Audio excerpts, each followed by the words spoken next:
শুভ নবমীর সবাইকে জানাই শুভেচ্ছা ও অভিনন্দন।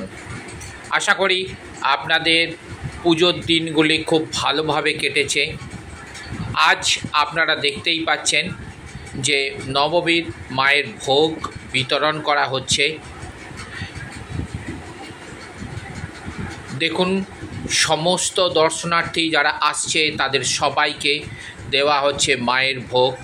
মায়ের ভোগ তারা পরম তৃপ্তি সহকারে খাচ্ছেন। দেখুন খালি আপনারা, এই অনুষ্ঠানটা চলছে হুগলি জেলার ডানকুনির উত্তর সুভাষপল্লী সুকান্ত পাঠাগার দুর্গোৎসব কমিটির তরফ থেকে মায়ের ভোগ বিতরণ করা হচ্ছে। দেখুন, সমস্ত শরণার্থী বা যারা দর্শনার্থী আসছেন তারা কিন্তু এই ভোগ, মায়ের ভোগ গ্রহণ করছেন এবং পরম তৃপ্তি সহকারে উপভোগ করছেন, খাচ্ছেন। আপনারা দেখুন, যদি মনে হয় তাহলে অবশ্যই